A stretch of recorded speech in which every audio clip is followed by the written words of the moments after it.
Assalamualaikum warahmatullahi wabarakatuh. Om Swastiastu. Salam sejahtera untuk kita semuanya. Sebelumnya, perkenalkan nama saya Intan Bajranayatami dengan NIM 081911633021 yang merupakan salah satu mahasiswi di jurusan S1 Sistem Informasi Fakultas Sains dan Teknologi Universitas Airlangga. Video ini dibuat dengan tujuan untuk memenuhi tugas atau proyek ujian akhir semester 4 mata kuliah Kepemimpinan dan Manajemen dalam Berorganisasi. Nah, pada kesempatan kali ini, saya akan sedikit bercerita memberikan informasi mengenai fungsi dan proses manajemen yang meliputi yang pertama, ada penentuan tujuan, yang kedua, ada perencanaan atau planning, dan yang ketiga, ada staffing. Penentuan tujuan.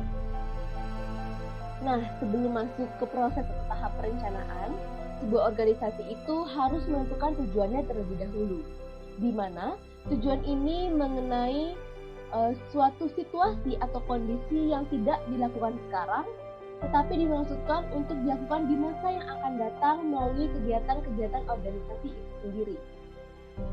Selain itu, ada dua unsur penting tujuan.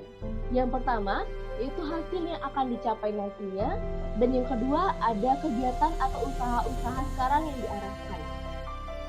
Nah, tujuan ini harus dapat dipahami oleh seluruh jajaran organisasi atau perusahaan, dimulai dari pimpinan tingkat bawah hingga pimpinan tingkat atas. Tujuan ini harus jelas arahnya, hingga saat suatu komponen organisasi ingin mencapai tujuan tersebut dapat terrealisasikan dengan baik. Selain itu, ada dua bagian penting tujuan. Yang pertama yaitu tujuan yang bersifat intern, dan juga yang kedua ada tujuan yang bersifat extern. Di mana tujuan yang bersifat intern ini yaitu tujuan yang mengarah ke dalam organisasi. Dan tujuan yang bersifat ekstern adalah tujuan yang memiliki keterkaitan atau hubungan dengan pihak luar organisasi. Nah, ada beberapa cara yang dapat dilakukan oleh suatu organisasi untuk mencapai tujuan tersebut. Yang pertama, dalam proses perumusan tujuan itu hendaknya melibatkan individu-individu yang bertanggung jawab dalam pencapaian tujuan tersebut. Yang kedua, manajer puncak sebagai perumus tujuan umum itu hendaknya bertanggung jawab untuk menurunkan tanggung jawab kepada tingkatan yang ada di bawahnya. Yang ketiga, tujuan itu harus bersifat realistis, harus selaras dengan lingkungan yang ada di sekitarnya, baik itu lingkungan yang bersifat internal maupun lingkungan yang bersifat eksternal, dan baik di masa yang sekarang ini maupun di masa yang akan datang. Selain itu, tujuan ini harus jelas arahnya dan harus bersifat menantang para anggota organisasi. Dan yang terakhir, tujuan ini hendaknya disampaikan secara sederhana agar seluruh jajaran organisasi dapat memahaminya dengan baik. Perencanaan atau planning. Nah, perencanaan ini merupakan suatu aktivitas manajerial utama yang meliputi beberapa hal. Yang pertama yaitu mendefinisikan tujuan organisasi. Yang kedua yaitu menyusun rencana kerja organisasi. Dan yang ketiga, menetapkan langkah strategis keseluruhan untuk mencapai tujuan organisasi. Nah, suatu organisasi atau perusahaan ini melakukan proses perencanaan dengan tujuan yaitu untuk memberikan arahan. Yang kedua ada mengurangi adanya ketidakpastian. Yang ketiga meminimalisir adanya pemborosan atau redundansi. Dan yang keempat menetapkan standar untuk pengendalian perencanaan. Nah, di antara perencanaan dan juga tujuan ini berbeda loh. Ada beberapa hal yang membedakannya.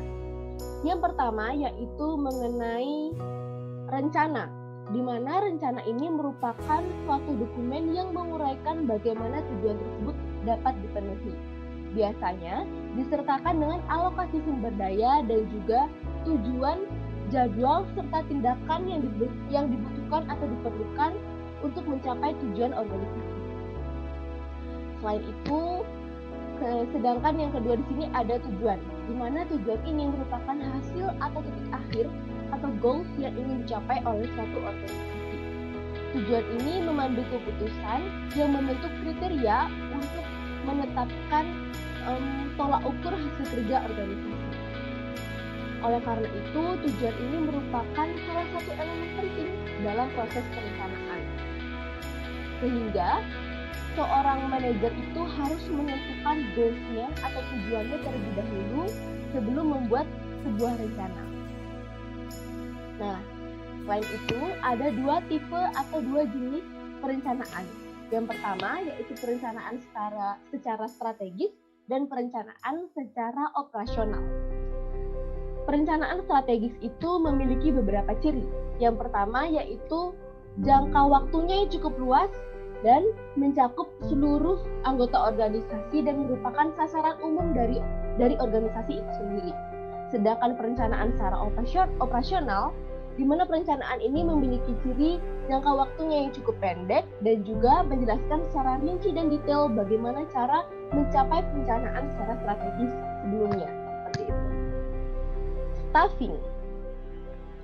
Staffing ini merupakan proses kelanjutan dari hasil fungsi dan proses manajemen yang sebelumnya yaitu fungsi perencanaan, di mana staffing ini adalah fungsi yang melibatkan beberapa proses atau kegiatan.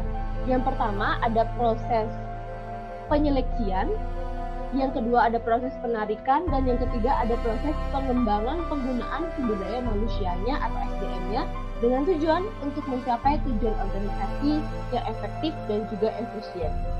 Oleh karena itu, secara garis umum, staffing ini merupakan bagaimana cara kita untuk menentukan orang-orang yang tepat yang akan duduk di jabatan-jabatan dalam organisasi kita sendiri. Nah, staffing ini merupakan suatu kegiatan yang memiliki prinsip penting, di mana prinsip pentingnya adalah bagaimana cara kita untuk menentukan orang-orang yang tepat di posisi yang tepat dan juga waktu yang tepat yang akan menduduki organisasi kita itu sendiri. Nah, untuk memastikan hal tersebut, ada beberapa hal yang harus kita lakukan.